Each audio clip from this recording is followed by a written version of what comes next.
সবই উঠিল গো নদিয়ার মাঝে গোড়া আজ নদিয়ার মাঝে গোড়া সে যে আমার গোড়া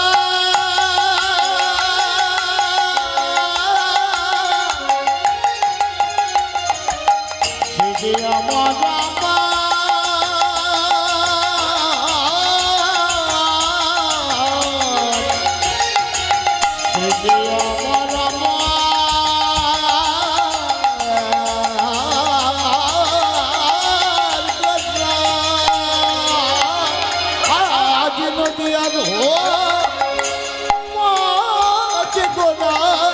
নদিয়ার মাঝে গোড়া দান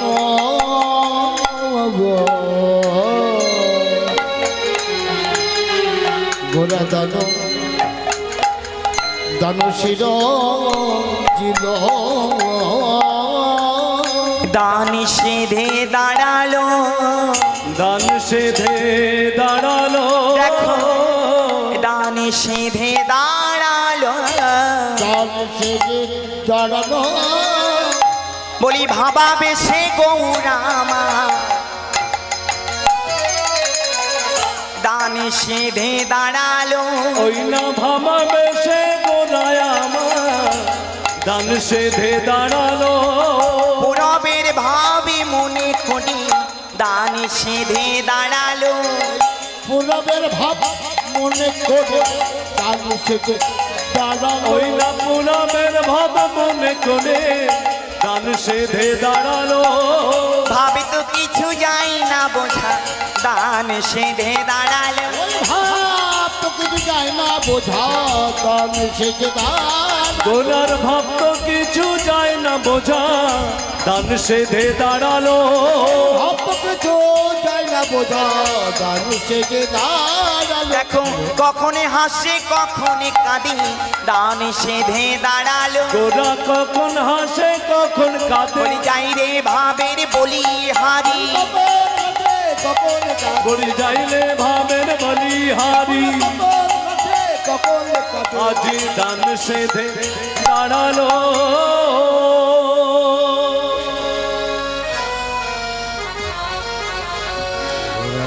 ভক্তমণ্ডলী ভক্তিমতী মায়েরা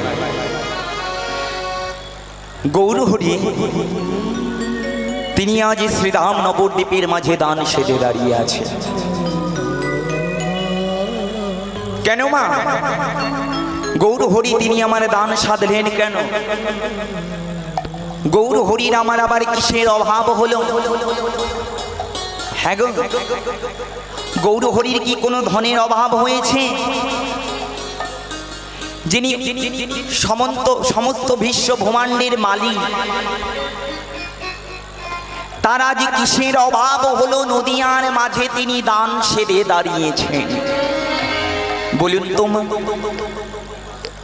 তিনি কি আমাদের কাছে ধন চাইলেন ঐশ্বর্য চাইলেন মহাজন আমার বললেন না না আমার গৌরহরি তোমাদের কাছে ধন ঐশ্বর্য কিছু চায় না তাহলে কি চাইছে মা গৌরহরি আমার নিজ বদনে বললেন দেহদান দেহদান দেহদান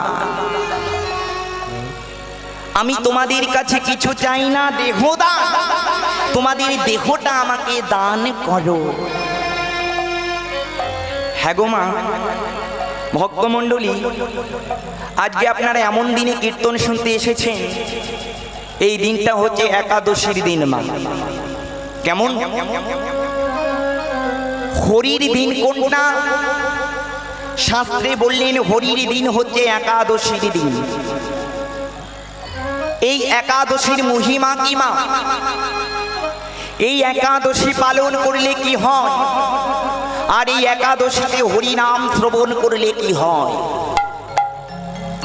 আপনি সারা বছর সারা দিন আপনি সারা মাস সারা সপ্তাহ হরিনাম করবেন যে হরিনামে আপনার কতটুকু ফল হবে কেউ বলতে পারে না শাস্ত্রে বললেন কোন জীব যদি একাদশীর দিনে হরিনাম শ্রবণ করতে পারে মাগো তার নাকি পুনরায় আর মনুষ্যকুলে জন্ম হয় না, সে গৌর হরির চরণে পেয়ে যায়নি। তাই গৌর হরি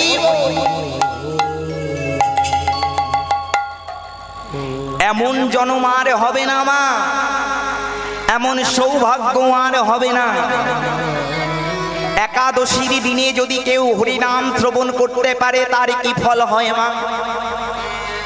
শাস্ত্রে বললেন একাদশীর দিনে যদি কোনো জীব হরিনাম শুনতে পারে কিংবা হরিনাম করতে পারে, হরিনাম বলতে পারে, তাহলে মা তার মৃত্যুর কালে যমরাজা তাকে নিতে আসে না।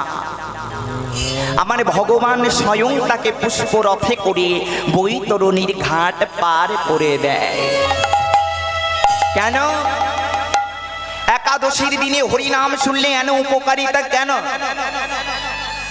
কেন একাদশীর দিনে হরিনাম শুনলে মানুষের ভবব্যাধি দূরীভূত হয়ে যায়? কেন একাদশীর দিনে হরিনাম করলে পারে পুনরায় জীবের আর পাপ থাকে না? মা শাস্ত্রে বললেন একবার কৃষ্ণ নামে যত পাপ হরে, জীবের কি সাধ্য আছে তত পাপ করে। তবে বাবা কোন দিনে হরিনাম করলে পারে জীবের পাপ ক্ষয় হয়ে যায়, এই দিনটা জানতে হবে। হরিনাম তো যখন তখন করা যায়। একদিন বাবা মহাপ্রভু আমার যখন শৌচে গেল মা, মহাপ্রভু তো দিবানিশি কৃষ্ণ নাম করে, ওই শৌচ করতে গিয়ে মহাপ্রভু নিজের বদনটা দাঁত দিয়ে কামড় দিয়ে রাখলেন জিভটা। কেন? নাকি এই জিহ্বা তো সবসময় কৃষ্ণ নাম করে, শৌচ তো অপবিত্র জায়গা, সেখানে তো কৃষ্ণ নাম করা যায় না। তাই মহাপ্রভু নিজের জিভটিকে দাঁত দিয়ে চেপে ধরলেন। ছোট্ট একটি 5 বছরের বালক গোপাল ডেকে বললেন মহাপ্রভু, প্রভু গো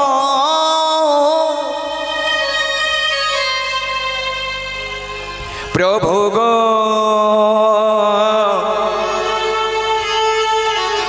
প্রভু গো আমার, হে মহাপ্রভু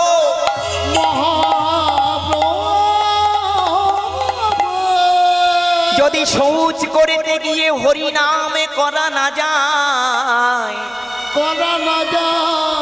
বলো মহাপ্রভু যদি শৌচ করতে গিয়ে তোমার মৃত্যু হয়ে যায়, কি গো মা? তাই তো বাবা, হরিনাম যদি শৌচ করতে গিয়ে করা না যায়, শৌচ করতে গিয়ে যে মৃত্যু হবে না তার কোনো গ্যারান্টি আছে?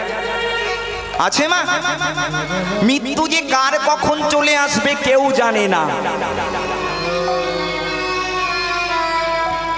কেউ জানে না।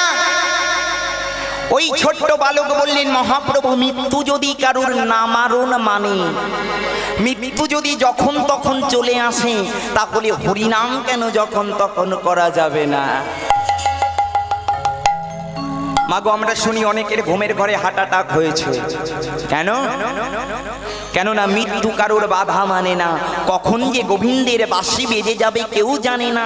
ওই বাঁশি যদি একবার নাম ধরে ডাকে মা, তুমি যতই কাজ করো না কেন, যতই তোমার সোনার দালান থাকুক না কেন, তোমার ওই সোনার দালান ছেড়ে তুলসী তলায় তোমার চলে যেতে হবে। নিতাই গৌর হরি বল। তাই মহাপ্রভু সেদিন বললেন গোপাল রে, তুই বালক হতে পারিস, কিন্তু তুই আমাকে শিক্ষা দিয়ে দিলি হরিনাম সব জায়গায় করা যায়। কিন্তু মা হরিনাম করার শ্রেষ্ঠ দিন হচ্ছে একাদশীর দিন। কেন জানো? আজ একাদশী। এই একাদশী দেবী তিনি আমার নারায়ণের জন্য ব্রত করেছিলেন। একাদশী যেদিন, এই একাদশী দেবী আমার নারায়ণের জন্য ব্রত করলেন এবং নারায়ণ আমার একাদশীকে আশীর্বাদ করলেন, হে একাদশী, এই একাদশীর দিন যদি কোনো কলিহত জীব হরিনাম শ্রবণ করে, তারা একাদশী পালন করে, তাদের ভিতরে যত অসুর শক্তি আছে, নেগেটিভ শক্তি আছে, যত পাপ আছে, যত জ্বালা আছে, ভবব্যাধি আছে, আমার কৃপায় সবে দূরীভূত হয়ে যাবে। শুধু তাই নয়, এই একাদশীর দিনে যদি কোনো জীব একাদশী পালন করে তাহলে তার মৃত্যু ভয় থাকবে না, সে হরির চরণ পেয়ে যাবে মা। শাস্ত্রে বললেন একাদশী যদি পালন করে কোনো জীব তাহলে তার পাপ ক্ষয় হয়ে যায় মা। কেন?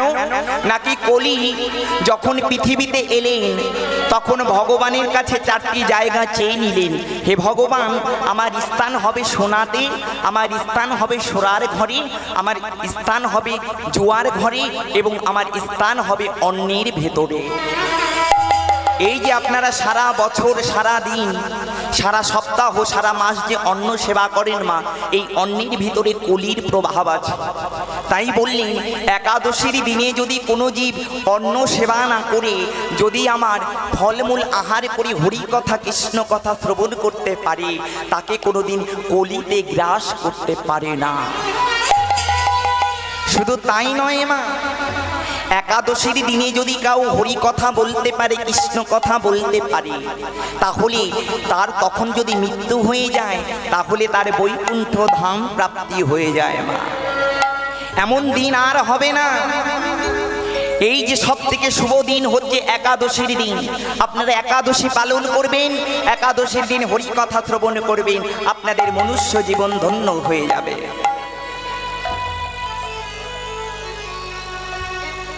আরো কি বললেন?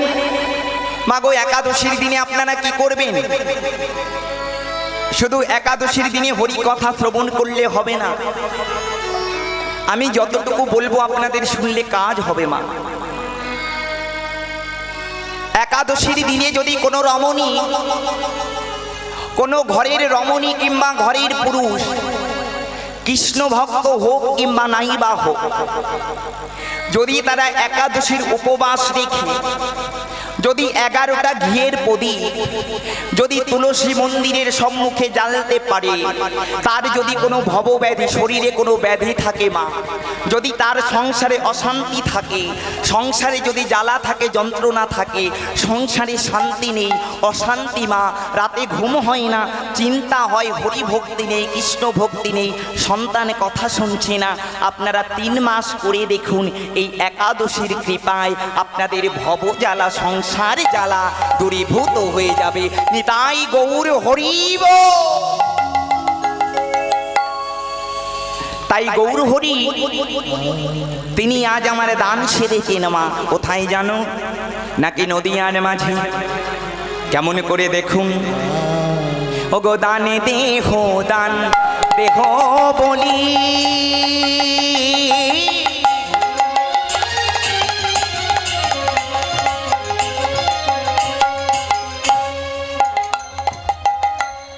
গোরা ঘন ডাকে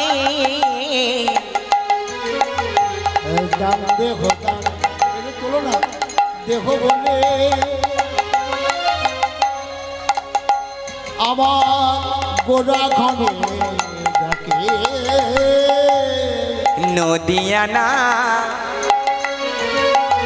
গরি সব পড়িল বিপাকে, নদিয়ানা নদিয়ানা নদিয়ানা গরি কন পড়িল বিপাকে। আমার গৌরী রূপে নয়ন দিয়ে, নয়ন দিয়ে বলি বলো বলো আমার এ কি হলো, ওই গৌরী রূপে নয়ন দিয়ে, বলি বলো বলো আমার এ কি হলো, গৌর রূপে নয়ন দিয়ে। বলি বলো বলো একে হলো ওই গৌরূপে মায়া দিয়ে। বলি বলো বলো আমার এ কি হলো, ওই গৌরূপে নয়ন দিয়ে। বলো বলো আমার কে হলো, বলো বলো আমার কি হলো, গৌর রূপে নয়ন দিয়ে। বলো বলো আমার কি হলো, গৌর রূপে নয়ন দিয়ে। বলো বলো আমার এ কি হলো। ভক্তমণ্ডলী, ভক্তিমতী মায়েরা, আমার গৌর হরি আমার দান চাইছে। কি দান? এহ জগতের ধন দৌলতে চাইছে না। গৌর হরি রাজপথে দাঁড়িয়ে বলছেন, ও হে কলি হতজি, তোমরা যেমন জমির কর দাও, মাগো আপনাদের এখানে কীর্তন পরিবেশন করবার সময়, আসবার সময় আমি টোল ট্যাক্স পড়েছি, সেখানে আমার ট্যাক্স দিতে হয়েছে। রাস্তায় চলতে গেলে ট্যাক্স দিতে হয়, এই যে কারেন্টের বিল দিতে হয়, জমির খাজনা দিতে হয়। মাগো তেমন আমাদের দেহটা গোবিন্দ যে দান করলেন বাবা, এই দেহের খাজনা আমরা কোথায় দিয়েছি? গৌর হরি আমার বললেন, ও হে কলি হত নাগরী, তোমরা যেমন জমির খাজনা দাও, তেমন তোমাদের সুন্দর একটা শরীর দান করলাম, দেহ দান করলাম, এই দেহের খাজনা তোমরা কোথায় দিয়েছ? আমরা কখনো ভেবে দেখেছি মা, এত সুন্দর মনুষ্য জন্ম পেলাম, যে জন্মে শুধু সংসার সংসার করে গেলাম, পুত্র আমার, কন্যা আমার, বন্ধু আমার, বান্ধব আমার, কিন্তু ভেবে দেখেছ এই সংসার কি তোমার? মাগো সংসারের জন্য যত করবে তত ব্যথা পাবে। সংসারে কিছু দিতে শেখেনি, নিতে শিখেছে। যে সন্তানের জন্য, যে স্বামীর জন্য, পুত্রের জন্য এত করছো, যেদিন তোমার বয়স হয়ে যাবে সেই সন্তান বলবে তুমি আমার জন্য কি করেছো। আজ যখন আমি কীর্তন পরিবেশন করতে আসি, তখন এক ভদ্রলোক আমাকে ফোন করে বলেছে, ইউটিউবে আমার অনেক কীর্তন শুনতে পাবেন আপনারা। ইউটিউব থেকে আমাকে মুর্শিদাবাদ থেকে ফোন করলেন, বললেন বাবা তোমার কীর্তন শুনে আমার এত ভালো লাগে, তোমার কীর্তন না শুনলে আমার ঘুম হয় না। আমি বললাম কেন? আমার চারটে ছেলেই চাকরি করে, কিন্তু আমার এখনো ভ্যান চালিয়ে খেতে হয়। চারটে ছেলে সবাই চাকরি পেয়ে বিবাহ করে যার যার মতো আছে। কত কষ্ট করে তাদের মানুষ করেছি, তারা আমাকে দেখে না, আমাকে একটু পয়সা দিয়ে সাহায্য করে না। আমার বয়স হয়ে গেছে, এখনো আমার রিক্সা চালিয়ে খেতে হয়। আমাকে বললেন বাবা কেন তোমার কীর্তনটা শুনি জানো? আমি যদি এই ছেলেদের পিছনে আমার জীবনটা না দিয়ে যদি আমি কিঞ্চিত একটু ভগবানের জন্য দিতাম, কৃষ্ণের নাম করতাম, হয়তো আমার গর্ভে একটা কৃষ্ণ সন্তান জন্ম নিত। নিতাই গৌর হরি বল। তাহলে হয়তো আমার আজ রিক্সা চালিয়ে খেতে হতো না। হতো না। এটাই বাস্তব মা। কত মা বাবা কষ্ট করে সন্তানকে বড় করে মানুষ করে, তারা শিক্ষিত হয়ে মা বাবাকে আর দেখে না, চোখে দেখে না, মা বাবাকে এক মুঠো খেতে দিতে পারে না। অনেক ফোন আসে, অনেক ফোন কল আসে প্রত্যেক দিন আমার। আমি সবাইকে বলে দিচ্ছি যারা মা বাবাকে কাঁদায় তাদের মতো কুলাঙ্গার পৃথিবীতে আর কেউ নেই।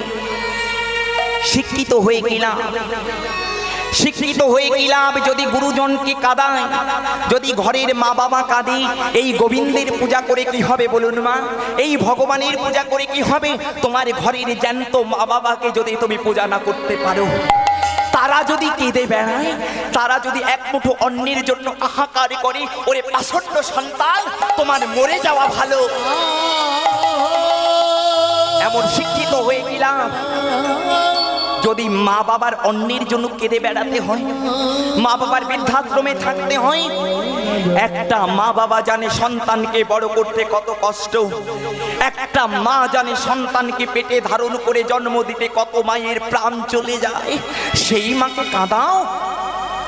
বাবা আমরা বড় শিক্ষিত হয়ে ফ্ল্যাট কিনি কলকাতাতে। ফ্ল্যাটে আমাদের কুকুর রাখার জায়গা হয়, কুকুর পোষার জায়গা হয়, কিন্তু বৃদ্ধ মা বাবার একটু জায়গা হয় না। কি কলিকালের দশা! এমন মানুষ হয়ে গেলাম। যদি তুমি কৃষ্ণ ভক্ত হতে পারো, হয়তো তোমার কষ্ট থাকবে। অতীব সত্য কথা বলে দিই বাবা, যারা কৃষ্ণ ভক্ত, যারা ভগবানের ভক্ত, তাদের কষ্ট ছাড়ায় না, দেখবেন তাদের পদে পদে কাঁদতে হয়, তাদের কষ্ট পেতে হয়। ভগবান আমার নিজে মুখে বললেন যে হয় আমার অনুগত কাদায় তারে আমি আমার মনের মতো। ভগবানের ভক্ত যারা, তাদের কষ্ট পেতে হয়। ভগবান নিজেই কষ্ট দিয়ে পরীক্ষা করে নেয়, তুই কত কাঁদতে পারিস, তোকে আমি কাঁদিয়ে কাঁদিয়ে খাঁটি সোনা করে নেব। বাঘু, আমি মা বাবাকে দেখলাম না, আমি লোককে দান ধ্যান করলাম, পুজো অর্চনা করলাম, তেমন করে কিলাম। আমি যতক্ষণ কীর্তন করব বাস্তব কথা বলে দিয়ে যাব। আমি পুরুলিয়ার কথা বলছি। আমি কিছুদিন আগে পুরুলিয়াতে গান করতে গেছি বাবা। এক এমবিবিএস ডক্টর মা, তিনি বাড়িতে হরিবাসরের আয়োজন করেছেন। 3 দিন ধরে হরি নাম দিচ্ছে। শেষের দিনে আমার প্রোগ্রাম রয়েছে। বিশাল বড় বাড়ি। আমি গেলাম, আমাকে যত্ন করলো, আমাকে বসতে দিল। আমি বললাম তোমার বাড়িতে কে কে আছে? বলল আমার বাড়িতে আমার ছোট্ট বালক, আমার স্ত্রী, আমি আর আমার বৃদ্ধা মা। আমি বললাম কত ভক্তের সেবা হয়? বললেন প্রত্যেক দিন 5000 ভক্তের সেবা হয়। আমি বললাম বাহ, তোমার মনুষ্য জীবন ধন্য হয়ে গেল। এই জীবনে নিয়ে যদি ভক্ত সঙ্গ না হলো, কৃষ্ণ নাম হলো না, এমন মনুষ্য জীবনের কি হলো বলো? আমি বললাম বেশ সঞ্জয় বাবু, তাহলে আপনার বাড়ির সবার সঙ্গে আমার পরিচয় করিয়ে দিন। সঞ্জয় বাবু তার পুত্রকে ডাকলেন, আমাকে প্রণাম করলেন, তার স্ত্রী আমাকে প্রণাম করলেন। আমি বললাম আপনার মা কোথায়? কোনো কথা বলছে না মা। তার স্ত্রী যখন চলে গেল, আমার কানে কানে বলছে, অনুপ বাবু, আমার মাকে আমি বৃদ্ধাশ্রমে রেখে এসেছি। আমি অবাক হয়ে গেলাম। আমার মুখ দিয়ে কোনো কথা বের হলো না। আমি বলে উঠলাম, সঞ্জয় বাবু এত ভক্তের সেবা দিচ্ছে, এত বড় বাড়ি,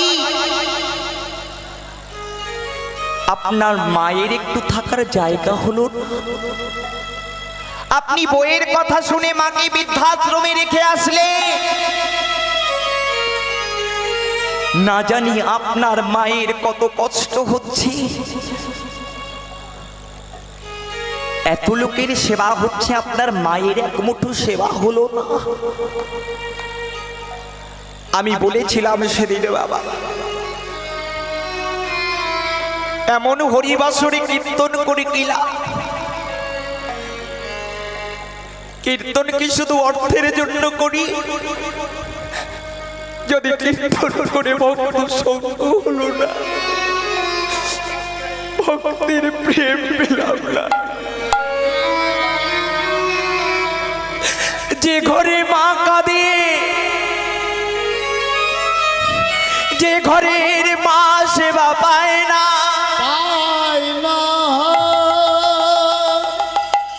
তেমন ঘরে কীর্তন করে বলো আমার কি লাভ হবে? আমি সেদিনের পয়সা নিইনি। আমি বলেছিলাম বাবা, এই পয়সা নিয়ে কি করব?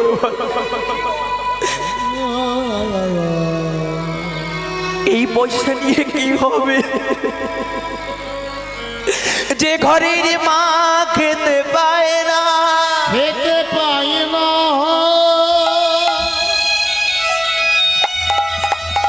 যে ঘরের মা কাঁদে,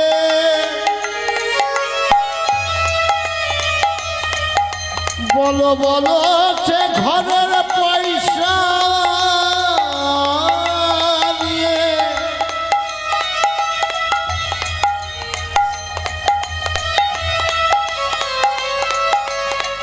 গোবিন্দ সেবা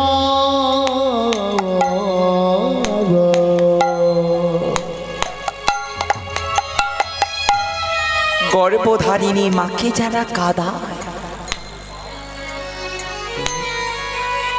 যারা বাবাকে কাঁদায়, তাদের ত্রিভুবনে জায়গা হয় না।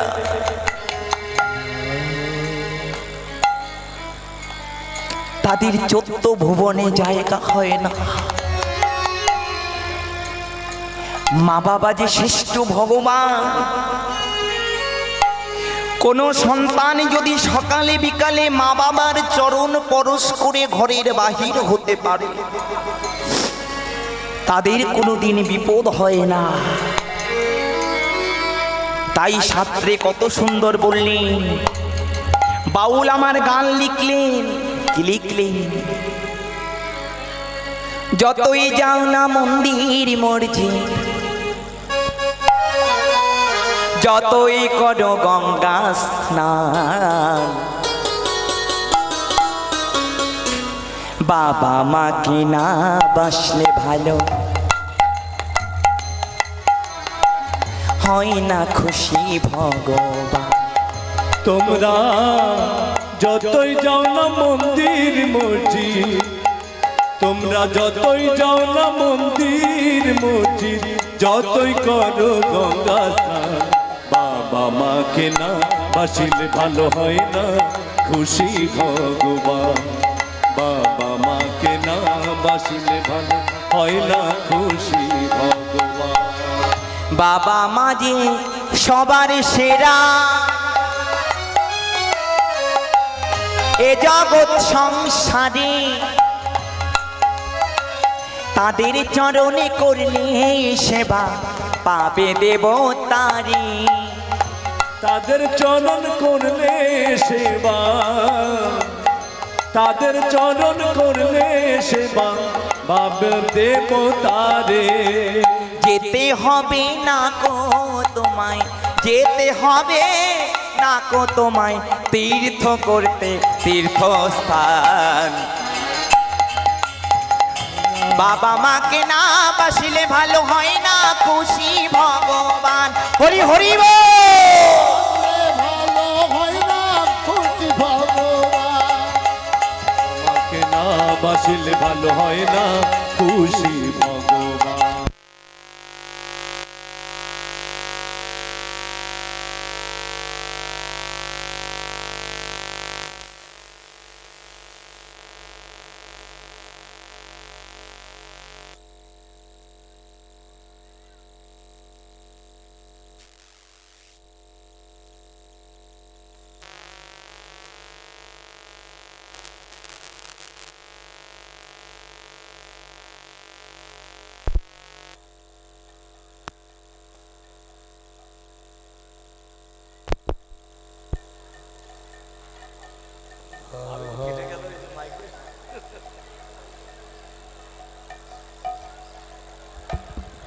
জনিতাই জগৎ, একবার সবাই মিলে উলুধ্বনি হয়ে যায়। নিতাই গৌর হরি বল, হরি বল, হরি বল।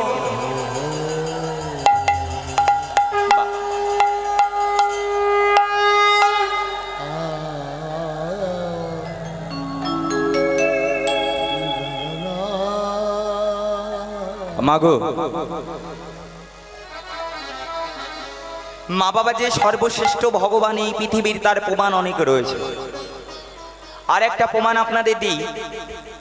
বাংলাদেশে বিক্রম আদিত্য নামে একটা রাজা ছিলেন। তিনি প্রতিনিয়ত মা দুর্গার সেবা করতেন। বাবা প্রতিনিয়ত তিনি মা দুর্গার সেবা করতেন। একদিন তিনি সরোবরের কাছে বসে আছেন, দেখছি স্বর্গ থেকে দুটো অপ্সরা সুন্দরী মহিলা তারা তার সরোবর থেকে জল নিয়ে চলে যাচ্ছে। মহারাজা তাদের হাতটি ধরে বললেন, শোনো, তোমরা কে, কোথা থেকে এসেছো বলো। বলছি, ও হে মহারাজ, তোমাদের সরোবরের জল দিয়ে প্রত্যেক পূর্ণিমাতে মা দুর্গা স্নান করে, সেই জল নিয়ে যাচ্ছি মা দুর্গার কাছে।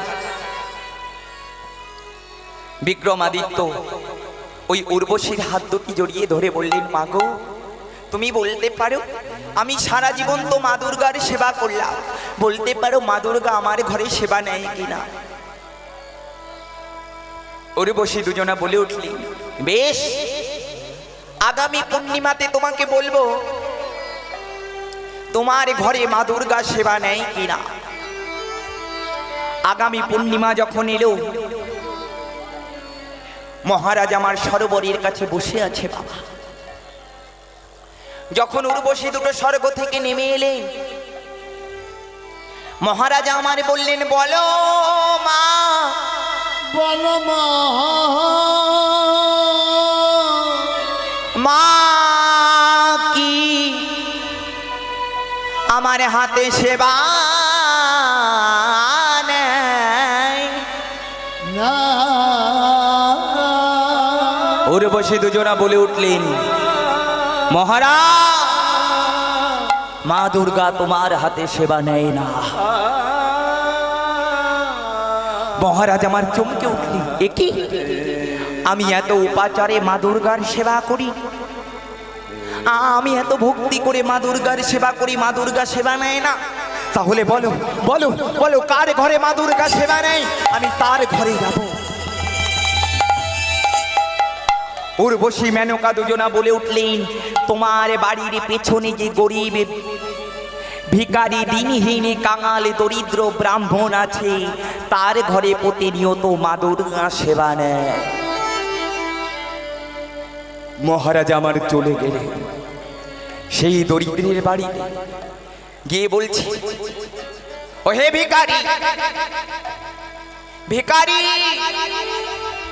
শোনো ভিখারি, আমি শুনেছি তুমি মা দুর্গার পূজা করো, আমি দেখবো তুমি কেমন করে মা দুর্গার পূজা করো। দেখছে ভিখারির ঘরে কিছু নেই, মায়ের মূর্তি নেই, মায়ের ফটো নেই, মায়ের পূজার জন্য ফল সামগ্রী কিছুই নেই। মহারাজ মনে মনে ভাবছে, এ তো কাঙাল দরিদ্র ভিখারি, এর তো পূজা দেবার ক্ষমতা নেই, মায়ের পূজার কোনো আয়োজন নেই, সামগ্রী নেই, এ কি করে মায়ের পূজা দেবে? আমি দেখব। ওই দরিদ্র ভিখারি মহারাজাকে বললেন, মহারাজ আপনি বসুন, আমার মায়ের পূজার সময় হয়ে গেছে। ওই দরিদ্র ব্রাহ্মণের একটা 80 বছরের বৃদ্ধা মা ছিল। ওই বৃদ্ধা মাকে কোলে করে এনে নিজের নয়ন জল দিয়ে চরণটা ধৌত করে বলছে, মা গো, ও গো মা, ও গো মা,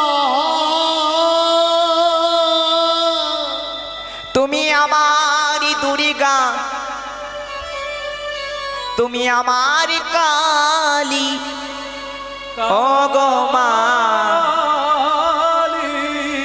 তুমি আমার লক্ষ্মী, লক্ষ্মী,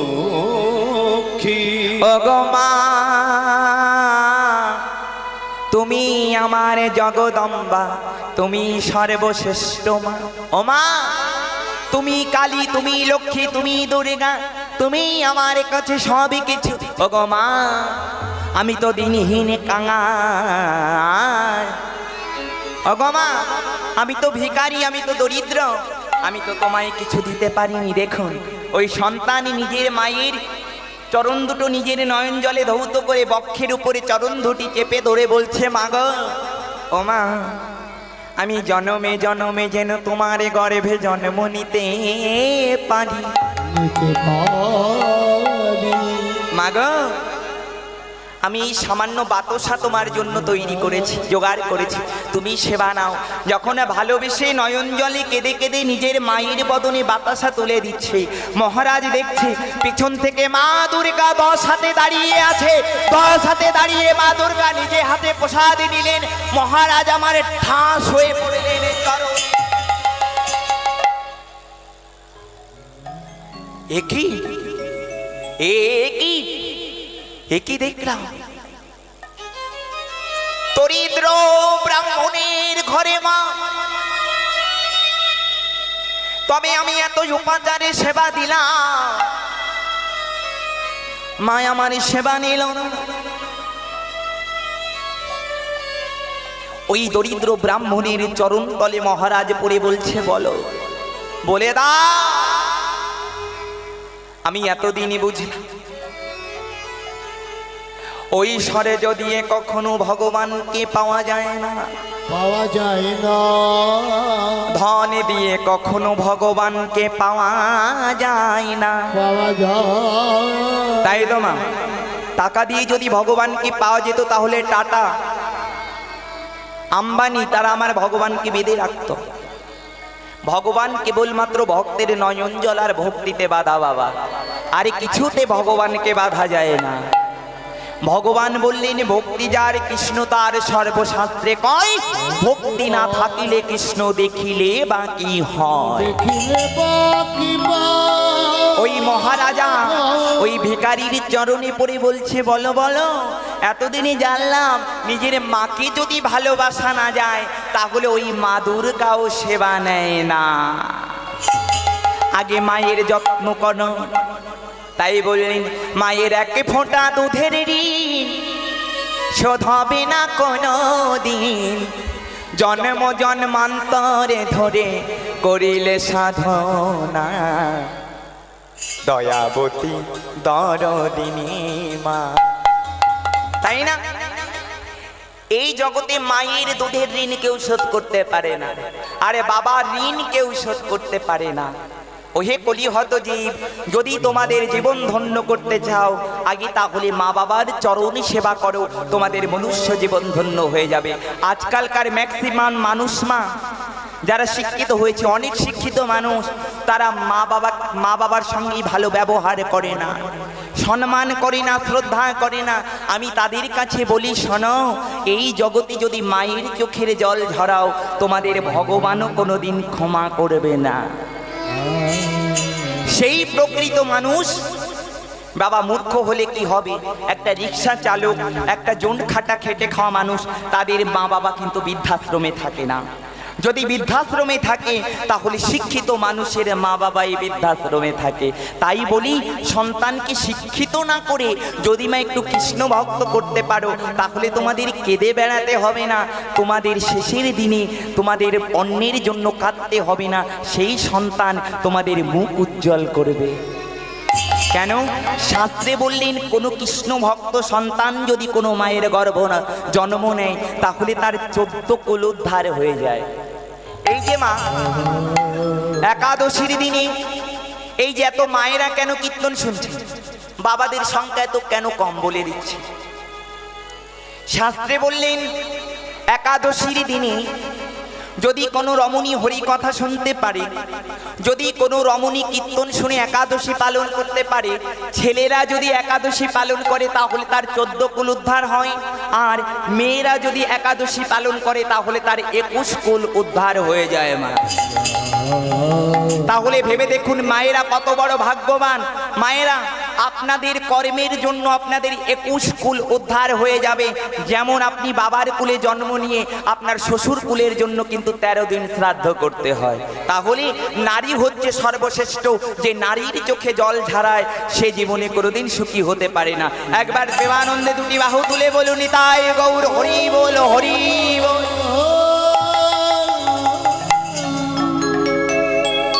তাই মহাপ্রভু আমার দান সেজেছে দেখুন, ওগো কৃষ্ণ অবতারে আমি সাধিয়াছি দান, ওই কৃষ্ণ অবতারে আমি সাধিয়াছি দান। হরে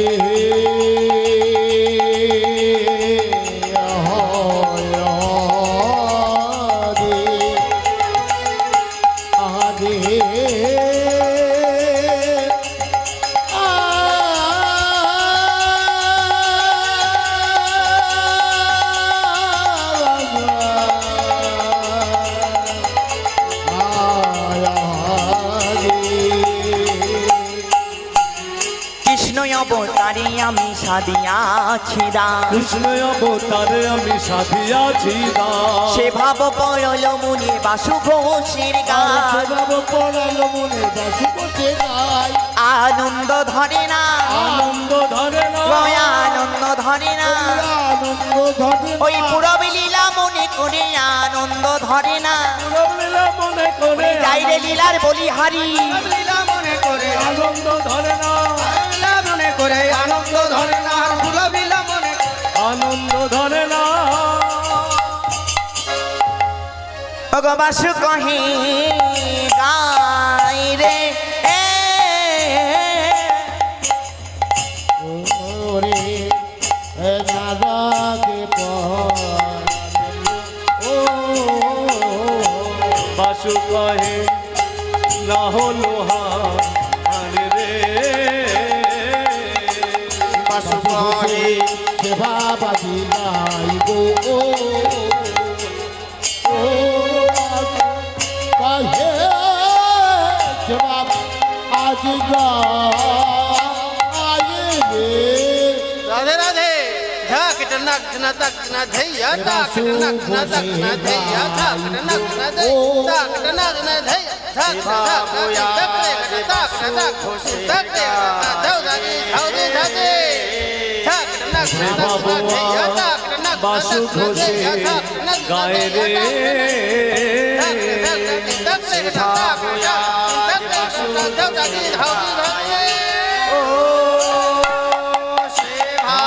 গায়ে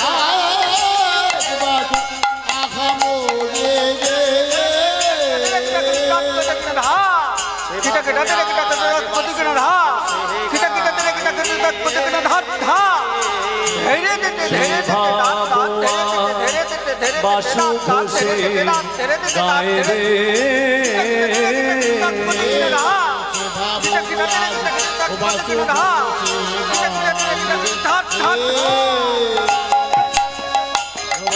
আজ বাসু ঘোষে গায়ে রে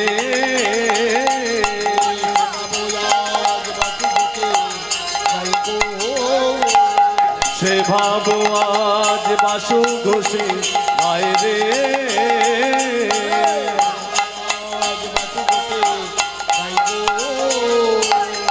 সে ভাবো আজ বাসু ঘোষে গায়ে রে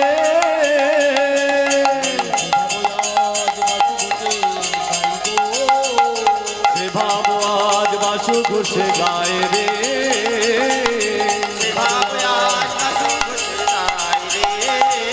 সে ভাবো আজ বাসু ঘোষে গায়ে রে এ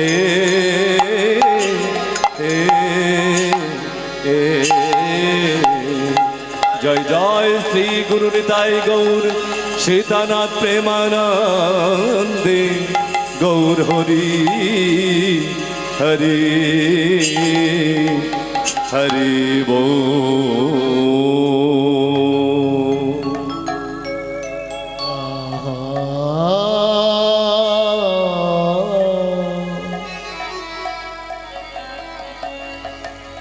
মধুরা মধুরা দতি বৃন্দাবনে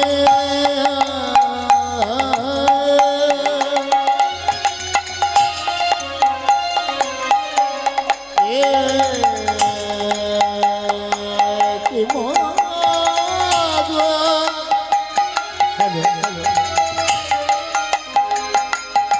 একই মধুর লীলায়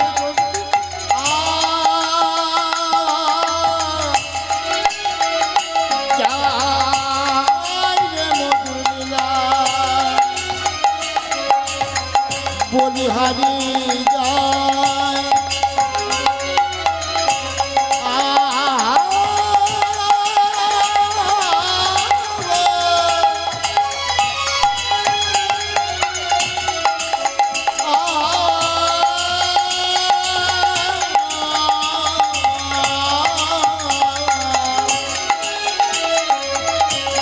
আজ মধুর মধুর লীলা আজ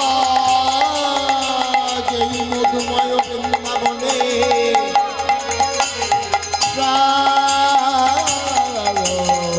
গোবিন্দ আমার কত না কত না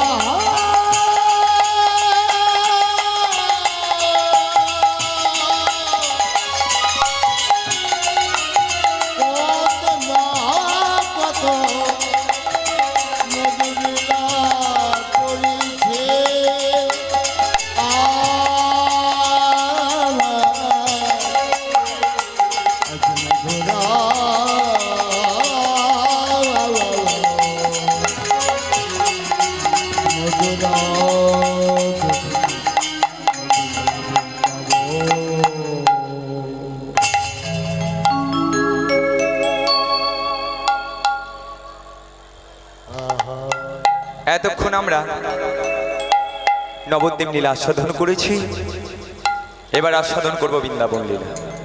মাগো, বৃন্দাবনে যেতে গেলে রাধা নামের ধ্বনি না করলে কিন্তু বৃন্দাবনে যাওয়া যায় না। তো সবাই মিলে রাধা নামের ধ্বনি নিয়ে সেই বৃন্দাবনে যাব। মা, একবার দুটি বাহু তুলে বলুন, রাধা রানী কি। এই যে পেছনে যে বাবারা বসে আছে আমি কিন্তু দেখতে পাচ্ছি, সবাই মিলে দুটি বাহু তুলে বলুন, রাধা রানী কি। বাহ, খুব সুন্দর।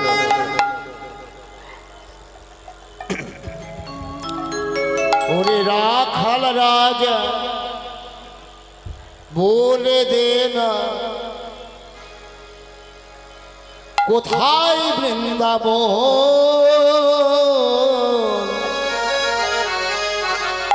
শ্যামকুণ্ড রাধা কুণ্ড গিরি গোবর্ধন। হরে কৃষ্ণ ভাই, ডাইনের খুলিটার একটু সাউন্ড তুলো।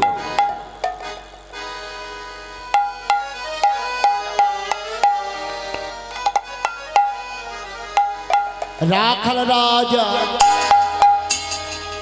বলে দে না, কোথায় বৃন্দাবন,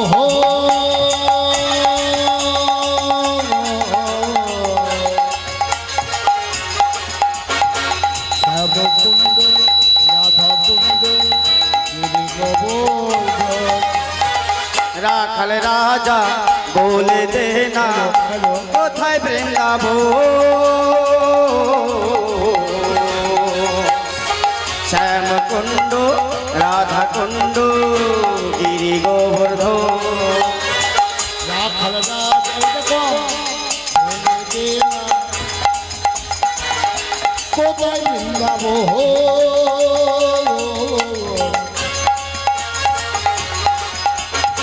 শ্যামকুণ্ড রাধা কুণ্ড গিরি গোবর্ধন। রাখাল রাজা বলে দে না, কোথায় বৃন্দাবন, শ্যামকুণ্ড রাধা কুণ্ড গিরি গোবর্ধন। ভগবতী শ্রী যমুনা উজান হয়ে শেষে রাখাল রাজা বাঁশরি বাজায়। বৃন্দাবনে শ্রী যমুনা উজান বয়ে যায়,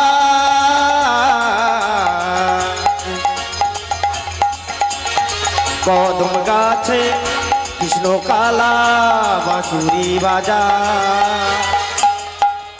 ওরে ভাগ্যবতী শ্রী যমুনা উজান বয়ে যায়, শেষে রাখাল রাজা বাঁশরি বাজায়। ওরে বাঁশরি বাজাই রে কালা বাঁশরি বাজায়, ওরে বাঁশরি বাজাই রে কালা বাঁশরি বাজায়। এই বাঁশুরি বাজাই রে কালা বাঁশুরি বাজায়, বাঁশুরি বাজাই রে কালা বাঁশুরি বাজায়। বাঁশরি বাজাই রে কালা বাঁশরি বাজায়, বাঁশরি বাজাই রে কালা বাঁশরি বাজায়। বাঁশুরি বাজাই রে কালা বাঁশুরি বাজায়, বাঁশুরি বাজাই রে কালা বাঁশুরি বাজায়। বাঁশরি বাজাই রে কালা